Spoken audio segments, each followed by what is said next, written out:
आप देख रहे जनता टीवी। मैं हूं आपके साथ अमन त्रिपाठी। बुलेटिन का आगाज करेंगे एक बड़ी खबर के साथ। बड़ी खबर, बड़ी जानकारी सीएम योगी के आज के कार्यक्रमों को लेकर। सीएम योगी के आज के कार्यक्रमों को लेकर ये बड़ी खबर, बड़ी जानकारी सामने। कई प्रबुद्ध सम्मेलनों में शिरकत करते नजर आएंगे। मुजफ्फरनगर, शामली, सहारनपुर में सम्मेलन रखे गए। ये बड़ी खबर, बड़ी जानकारी सीएम योगी के आज के कार्यक्रमों को लेकर। सीएम योगी के आज कई कार्यक्रम प्रस्तावित हैं। इस दौरान कई प्रबुद्ध सम्मेलनों में शिरकत करते सीएम योगी आदित्यनाथ नजर आएंगे। मुजफ्फरनगर, शामली, सहारनपुर में सम्मेलन रखा गया है। सीएम योगी के आज के कार्यक्रमों को लेकर ये बड़ी खबर, बड़ी जानकारी सामने।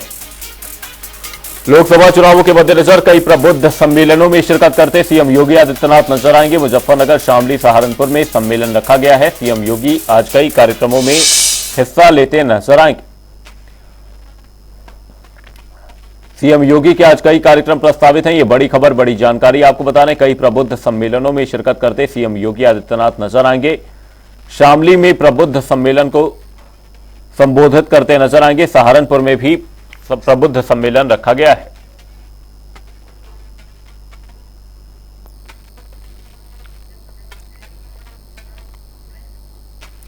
इसी खबर पर मुजफ्फरनगर से हमारे सहयोगी पवन अग्रवाल तमाम जानकारी के साथ हमारे साथ जुड़े हुए हैं। पवन, आपसे जानना चाहेंगे, मुजफ्फरनगर में सीएम योगी प्रबुद्ध सम्मेलन में शिरकत करने वाले, क्या कुछ जानकारी सामने है? जनपद मुजफ्फरनगर में मुख्यमंत्री योगी आदित्यनाथ का कार्यक्रम प्रस्तावित है। इसको लेकर मुजफ्फरनगर पुलिस प्रशासन ने पूरी तैयारी कर रखी है। यह एक इंटर पुलिस है लाला जगदीश प्रसाद, जहाँ इनका मुख्यमंत्री जी का प्रबुद्ध जनमंच पर कार्यक्रम हुआ और प्रबुद्ध जनमंच को संबोधित करेंगे मुख्यमंत्री योगी आदित्यनाथ। आपको बता दूं 11:40 पर मुजफ्फरनगर के पुलिस लाइन हेलीपैड पर मुख्यमंत्री का उड़न उतरेगा और उसके बाद 12 बजे से 1 बजे तक प्रबुद्ध जनमंच को मुख्यमंत्री योगी आदित्यनाथ संबोधित करेंगे।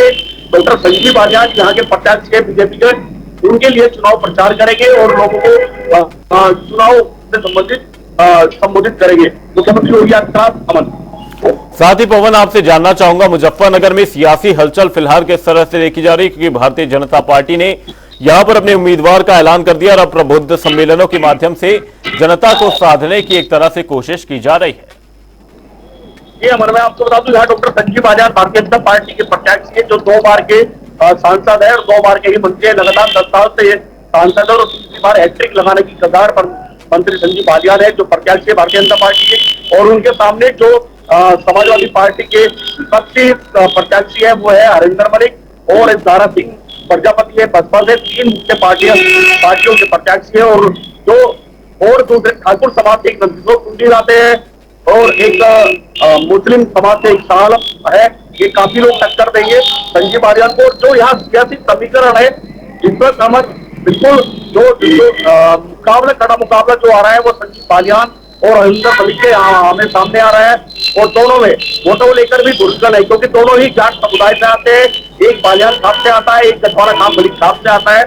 तो दोनों लोग ही जबरदस्त चुनाव की तैयारी कर रहे हैं और कनेक्टिंग कर रहे हैं, लेकिन दोनों में जबरदस्त बड़ा मुकाबला हमारे यहाँ देखने को मिल रही है। इसलिए आज मुख्यमंत्री योगी आदित्यनाथ ने प्रबुद्ध जनमंच को संबोधित करने का कार्यक्रम रखा है, जिससे प्रबुद्ध जनमंच को, जिसमें डॉक्टर, एडवोकेट, सीए, इंजीनियर, ये जो प्रबुद्ध मंच में आते हैं पढ़े लिखे लोग, इनको साधने का काम करेंगे, वोटों को साधने का काम करेंगे। और उसके बाद 31 तारीख में यहाँ प्रधानमंत्री नरेंद्र मोदी मेरठ में जहाँ क्रांति धरा है, जहाँ से अंग्रेजों के खिलाफ क्रांति का विरोध किया गया था, प्रधानमंत्री नरेंद्र मोदी यहाँ पूरे वेस्टर्न यूपी के एनसीआर की रैली की शुरुआत चुनाव की आगाज जहाँ से करेंगे। मुजफ्फरनगर, शामली और सहारनपुर में प्रबुद्ध सम्मेलन आयोजित किए जाने। बहुत बहुत धन्यवाद पवन जी तमाम जानकारी के लिए। शामली में प्रबुद्ध सम्मेलन में शिरकत करते सीएम योगी नजर आएंगे। वहीं सहारनपुर में भी प्रबुद्ध सम्मेलन रखा गया है। आगामी लोकसभा चुनावों को देखते हुए सीएम योगी लगातार ऐसे सम्मेलनों में हिस्सा लेते नजर आ रहे हैं। 24 के सियासी संग्राम को लेकर सियासी जमीन मजबूत करने में भारतीय जनता पार्टी जुटी हुई है। वहीं राघव लखनपाल को सहारनपुर से बतौर प्रत्याशी चुनावी मैदान में उतारा गया है। वहीं संजीव बालियान को मुजफ्फरनगर से बतौर बीजेपी प्रत्याशी चुनावी मैदान में उतारा है। वहीं मुजफ्फरनगर से चौधरी हरेंद्र सिंह सपा प्रत्याशी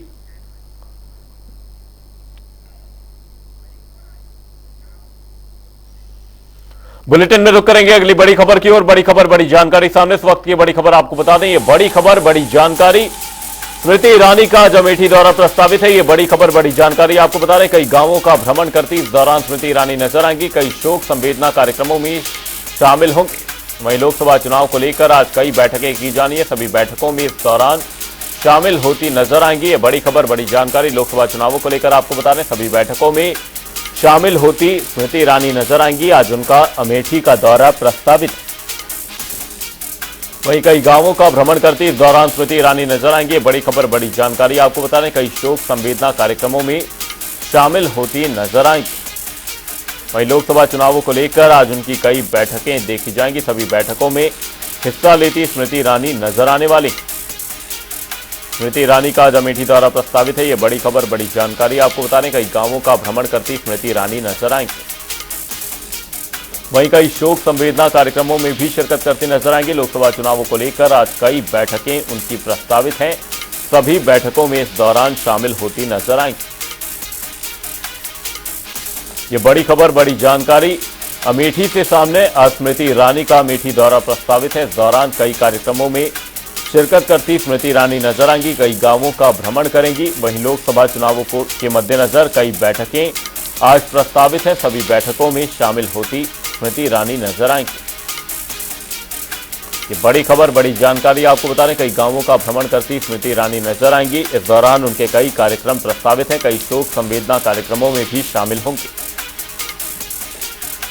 वहीं लोकसभा चुनावों को लेकर आज कई बैठकें होनी है। सभी बैठकों में हिस्सा लेती केंद्रीय मंत्री स्मृति ईरानी नजर आएंगी। स्मृति ईरानी का आज अमेठी दौरा प्रस्तावित है।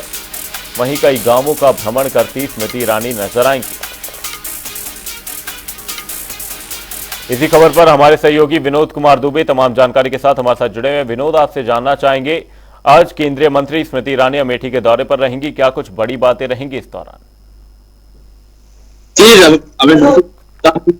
सांसद और केंद्रीय मंत्री स्मृति ईरानी आज अमेठी के अपने एक दूसरे दौरे पर हैं। आपको बता दें, दौरे की वो जो है लगातार अमेठी क्षेत्र में बनी हुई है। आज अमेठी में कई जगह कुछ कैजुअलिटियां हुई हैं, जहां पर वो पहुंचेंगी और शोक संवेदना व्यक्त करती हुई नजर आएगी। आपको बता दें कि सर्वप्रथम बीजेपी नेता के घर भी कुछ दिन पहले 2 बच्चों की तालाब में डूबकर मौत हो गई थी, तो उनके घर पहुंचकर परिवार से मिलकर ढांढस बंधाएगी और साथ ही शोक संवेदना व्यक्त करती हुई नजर आएगी। तत्पश्चात वहां से निकलकर वो अपने आवास पहुंचेंगी। थोड़ा विश्राम करने के बाद कोर कमेटी की बैठक में शामिल होंगी। आपको बता दें कि कोर कमेटी की बैठक के बाद वो जनपद के आला पदाधिकारी जो भी है, चाहे वो बूथ अध्यक्ष हो, चाहे वो विधानसभा अध्यक्ष हो, चाहे वो चुनाव के प्रभारी हो, चाहे मंडल अध्यक्ष हो, सबको बुलाकर लगातार जो है स्मृति ईरानी सबके साथ बैठकर बैठक में सम्मिलित होंगी और उनको जीत का मंत्र फूंकते हुए नजर आएगी। जी, साथ ही आपसे विनोद जानना चाहूंगा, अमेठी में किस तरह से सियासी समीकरण फिलहाल बनते हुए नजर आ रहे हैं, क्योंकि स्मृति ईरानी यहां से चुनावी मैदान में है। एक बार फिर से बीजेपी आलाकमान ने स्मृति ईरानी पर भरोसा जताया है। जी, मैं बिल्कुल आपको बता दूं कि जिस तरह से अगर अमेठी की हम बात करें तो अमेठी में लगातार स्मृति ईरानी ने क्षेत्र संसदीय क्षेत्र बनी हुई है, लोगों के साथ सीधा रूबरू। तो इस तरह से बीजेपी हाईकमान ने स्मृति ईरानी पर भरोसा जताया है और उसको दूसरी बार यहाँ का प्रत्याशी बनाया है। तो जिस तरह से भाजपा कोर कसर कोई नहीं छोड़ रही है, लगातार लोगों के बीच में जा रही है और लोगों से मिल रही है, तो कहीं न कहीं भारतीय जनता पार्टी अन्य पार्टियों से अभी आगे चल रही है। जी, कई गांवों का भ्रमण करती स्मृति ईरानी नजर आएंगी। बड़ी खबर, बड़ी जानकारी सामने। बहुत बहुत धन्यवाद विनोद जी तमाम जानकारी के लिए। लोकसभा चुनावों को लेकर आज कई बैठकें होनी है। इन सभी बैठकों में स्मृति ईरानी हिस्सा लेती नजर आएंगी। जिला अध्यक्ष, मंडल अध्यक्षों के साथ बैठक होनी है। 4 बजे अधिवक्ता संघ के साथ बैठक में हिस्सा लेती नजर आएंगी। वहीं 5 बजे कोटेदार संघ के साथ बैठक होती नजर आएगी। बुलेटिन में रुक करेंगे अगली बड़ी खबर की ओर। बड़ी खबर, बड़ी जानकारी सामने। इस वक्त की बड़ी खबर आपको बता दें, बड़ी खबर, बड़ी जानकारी लखनऊ से। ये बड़ी खबर सामने, दूसरे चरण के लिए आज से नामांकन शुरू होने हैं। यूपी की 8 सीटों पर आज से नामांकन प्रक्रिया शुरू हो जाएगी। अमरोहा, मेरठ, बागपत, अलीगढ़ में नामांकन प्रक्रिया देखी जाएगी। वहीं गाजियाबाद, गौतम बुद्ध नगर में नामांकन होगा। बुलंदशहर, मथुरा सीट के लिए आज नामांकन होगा। 4 अप्रैल तक उम्मीदवार नामांकन कर सकेंगे। वहीं दूसरे चरण की 26 अप्रैल को वोटिंग होती नजर आएगी। दूसरे चरण के लिए आज से नामांकन होता नजर आएगा। यूपी की 8 सीटों पर आज से नामांकन की शुरुआत होनी है। अमरोहा, मेरठ, बागपत, अलीगढ़ में नामांकन देखा जाएगा। वहीं गाजियाबाद, गौतम बुद्ध नगर में नामांकन होगा। वहीं बुलंदशहर मथुरा सीट के लिए आज से नामांकन की शुरुआत होगी। वहीं 4 अप्रैल तक नामांकन कर सकेंगे उम्मीदवार। दूसरे चरण की 26 अप्रैल को वोटिंग होनी है, जिसके लिए आज से नामांकन प्रक्रिया की शुरुआत हो जाएगी।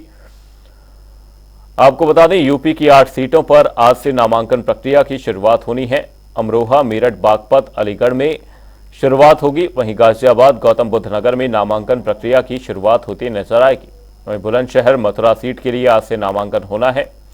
4 अप्रैल तक उम्मीदवार नामांकन कर सकेंगे।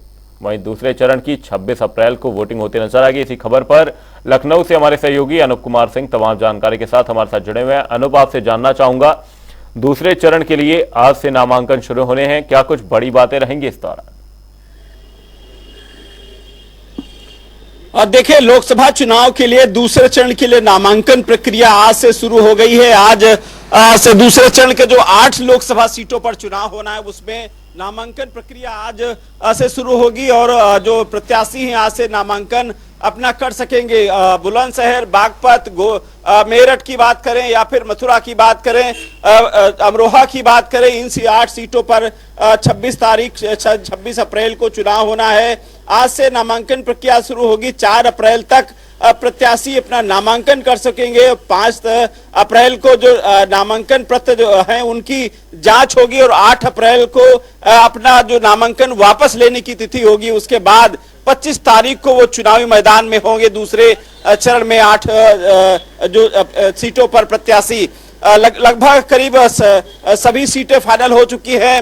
वही भारतीय जनता पार्टी की बात करें, दूसरे चरण के प्रत्याशी चुनाव मैदान में है। समाजवादी पार्टी, कांग्रेस आपस गठबंधन के साथ में है। बीएसपी के जो सूची है अभी कुछ सीटों पर आना बाकी है। दूसरे चरण के लिए निश्चित रूप से जल्द ही बीएसपी अपने प्रत्याशियों को सूची जारी करेगी। जिस तरीके से चुनावी एक माहौल इस समय बना हुआ है, सभी राजनीतिक दल अपनी कोशिश कर रहे हैं कि उनके जो प्रत्याशी हैं, जिताऊ प्रत्याशी चुनाव मैदान में जाएं और एक भारतीय जनता पार्टी से लड़ाई सभी प्रतिद्वंदी, चाहे समाजवादी पार्टी या कांग्रेस की बात करें, उनकी भी लड़ाई भारतीय जनता पार्टी से है या फिर बीएसपी भी जो तीसरा जो दल है, यानी उत्तर प्रदेश में त्रिकोणी लड़ाई इस बार है। बीएसपी भी भारतीय जनता पार्टी को अपना प्रतिद्वंदी मानती है। अब इसमें जनता किसको किसको चाहेगी, किसको मत देगी, फिलहाल ये लोकसभा चुनाव का परिणाम ही बताएगा। लेकिन दूसरे चरण के लिए आज से नामांकन की प्रक्रिया शुरू हो चुकी है। अब प्रत्याशी अपना वहां पर अपना पर्चा दाखिल करेंगे। जो जहां पर पर्चा दाखिला केंद्र जो बनाए गए हैं, वहां पर अतिरिक्त सुरक्षा के साथ साथ जो पुलिस फोर्स बढ़ाई गई है।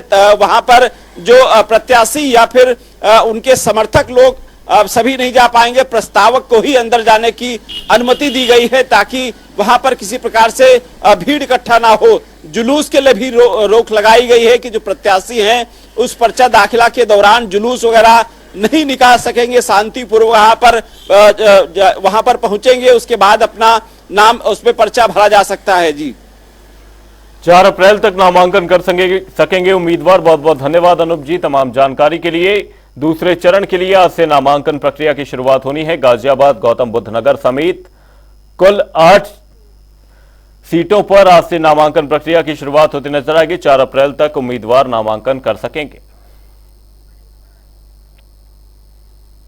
बुलेटिन में रुक करेंगे अगली बड़ी खबर की ओर। बड़ी खबर, बड़ी जानकारी सामने। इस वक्त की बड़ी खबर आपको बता दें, अमरोहा से इस वक्त की बड़ी खबर, बड़ी जानकारी आपको बता रहे हैं। अमरोहा में चुनावी हलचल तेज होती हुई नजर आ रही है। आपको बता दें, आज अमरोहा आएंगे जयंत चौधरी। वहीं जनसभा को इस दौरान जयंत चौधरी संबोधित करने वाले। 29 मार्च को सीएम योगी आदित्यनाथ भी अमरोहा पहुंचेंगे। वहीं बीजेपी उम्मीदवार के पक्ष में यह जनसभा की जा रही है। चुनावी जनसभा को संबोधित करते जयंत चौधरी नजर आएंगे। आपको बता दें, अमरोहा में चुनावी हलचल तेज होती हुई नजर आ रही। आज अमरोहा आएंगे जयंत चौधरी। इस दौरान आपको बता दें, जनसभा को संबोधित करते नजर आएंगे। 29 मार्च को सीएम योगी आदित्यनाथ भी अमरोहा पहुंचेंगे, जहां पर बीजेपी उम्मीदवार के पक्ष में यह जनसभा की जाएगी। चुनावी जनसभा को संबोधित करते नजर आएंगे। ये बड़ी खबर, बड़ी जानकारी अमरोहा से आपको बता रहे हैं। अमरोहा में चुनावी हलचल तेज होती हुई नजर आ रही है। आज अमरोहा आएंगे जयंत चौधरी। इसी खबर पर अमरोहा से हमारे सहयोगी महेंद्र सिंह तमाम जानकारी के साथ हमारे साथ जुड़े हैं। महेंद्र जी, आपसे जानना चाहेंगे, आज जयंत चौधरी अमरोहा के दौरे पर रहेंगे। चुनावी हलचल तेज होती हुई नजर आ रही, क्या कुछ पूरी जानकारी सामने है? जी मैं आपको बता दूं, जयंत चौधरी जी दिल्ली से चलकर यहाँ अमरोहा की सरजमी पर पहुंचेंगे, जिसके बाद यहाँ पर एक किसानों की विशाल जनसभा है जिसको संबोधित करेंगे। और संबोधित करने के दौरान यहाँ पे जो एनडीए के प्रत्याशी बनाए गए हैं कंवर सिंह तंवर, उनके जो है उनके लिए वोटों की अपील भी करेंगे। और यहाँ अगर बात करें तो यहाँ पे जो जाट समाज है वो लगभग 2 लाख के लगभग है, तो यहाँ पर काफी भीड़ जो है वो जुटने वाली है। और ये तो आने वाला वक्त ही बताएगा कि कितना फायदा जयंत चौधरी के यहाँ पर पहुंचने से यहाँ के जो प्रत्याशी है उनको होगा। वहीं महेंद्र जी, आपसे जानना चाहूंगा, सियासी समीकरण फिलहाल क्या कुछ अमरोहा में बनते हुए नजर आ रहे हैं, क्योंकि यहां पर भारतीय जनता पार्टी से उम्मीदवार चुनावी मैदान में, जिसके पक्ष में यहां पर एनडीए के घटक दल प्रचार करते नजर आएंगे। जी मैं आपको बता दूं, यहाँ पे जो पहले भी यहाँ जो अभी मौजूदा सांसद थे उनको यहाँ से जो है वो इंडिया गठबंधन से यहाँ पे टिकट दे दिया गया है, जिनका यहाँ पर काफी विरोध देखने को मिल रहा है। और यहाँ हम दूसरा यदि बात करें बसपा की, तो बसपा ने यहाँ भारी प्रत्याशी जो है अपना वो उतारे हैं, तो कहीं ना कहीं भाजपा को उस चीज का जो है वो इन लोगों से फायदा होने वाला है। जी, 29 मार्च को सीएम योगी आदित्यनाथ भी अमरोहा पहुंचेंगे। बहुत बहुत धन्यवाद महेंद्र जी, तमाम जानकारी के लिए। चुनावी जनसभा को संबोधित करते इस दौरान नजर आएंगे।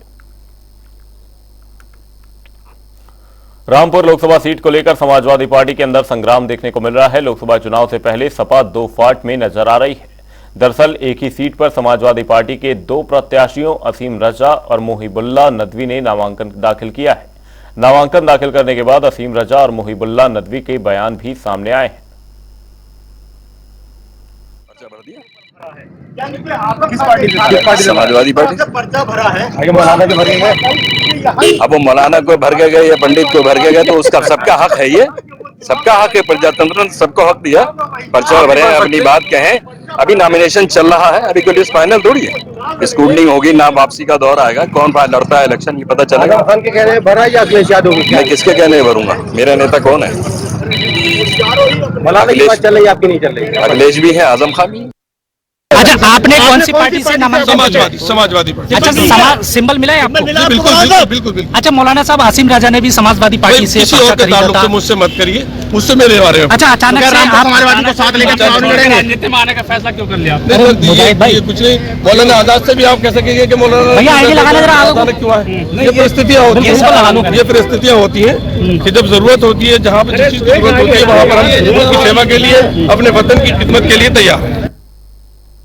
रामपुर लोकसभा सीट को लेकर समाजवादी पार्टी 2 फाट में नजर आ रही है। पार्टी के अंदर घमासान मच गया है। आखिर क्या है पूरा मामला, ये रिपोर्ट देखिए।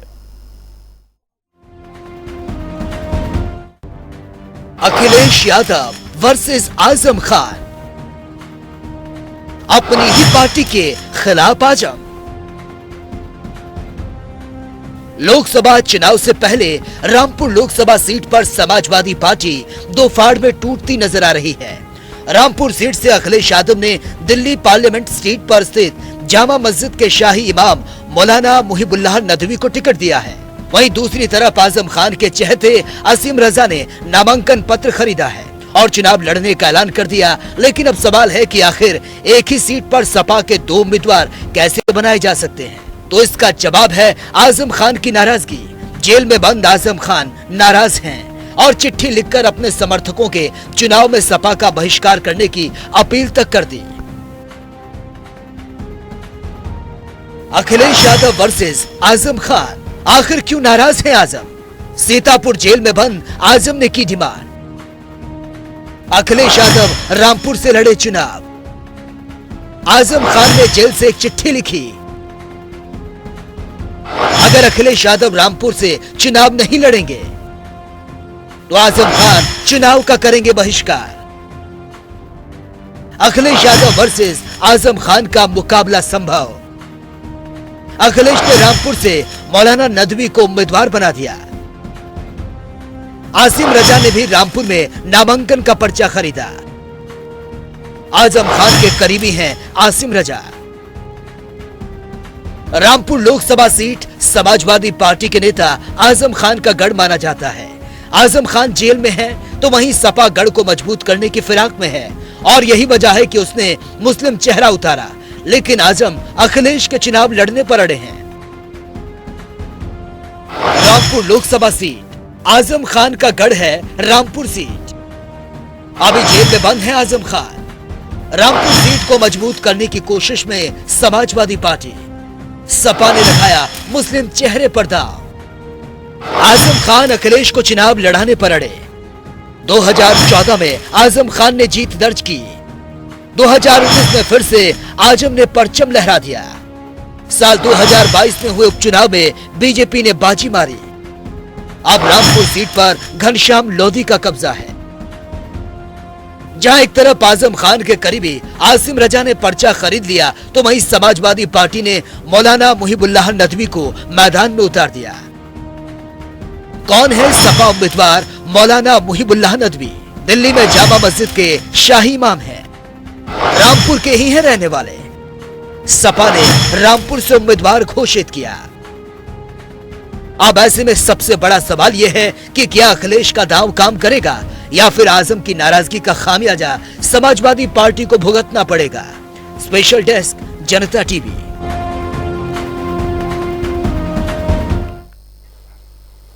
बुलेटिन में रुक करेंगे एक बड़ी खबर की ओर। बड़ी खबर, बड़ी जानकारी सामने। इस वक्त की बड़ी खबर आपको बता दें, समाजवादी पार्टी में टिकट को लेकर घमासान जारी है। मुरादाबाद के बाद अब मेरठ को लेकर चर्चा तेज हो गई है। मेरठ में प्रत्याशी बदलने की चर्चा तेज है। 6 से ज्यादा सीटों पर कैंडिडेट बदल दिए गए हैं। ये बड़ी खबर, बड़ी जानकारी। समाजवादी पार्टी में घमासान देखा जा रहा है। 6 से ज्यादा सीटों पर उम्मीदवार बदल दिए गए हैं। समाजवादी पार्टी में टिकट को लेकर घमासान लगातार जारी है। मुरादाबाद के बाद अब मेरठ को लेकर चर्चा तेज हो गई है। मेरठ में प्रत्याशी बदलने की चर्चा तेज है। वहीं 6 से ज्यादा सीटों पर कैंडिडेट बदल दिए गए हैं। समाजवादी पार्टी में टिकट को लेकर घमासान लगातार जारी है। मुरादाबाद के बाद अब मेरठ को लेकर भी चर्चा तेज हो गई है। मेरठ में प्रत्याशी बदलने की चर्चा तेज है। आपको बता दें, 6 से ज्यादा सीटों पर कैंडिडेट बदल दिए गए हैं। समाजवादी पार्टी में टिकट को लेकर घमासान मचा हुआ है। मुरादाबाद के बाद अब मेरठ को लेकर चर्चा तेज है। मेरठ में प्रत्याशी बदलने की चर्चा तेज हो गई है।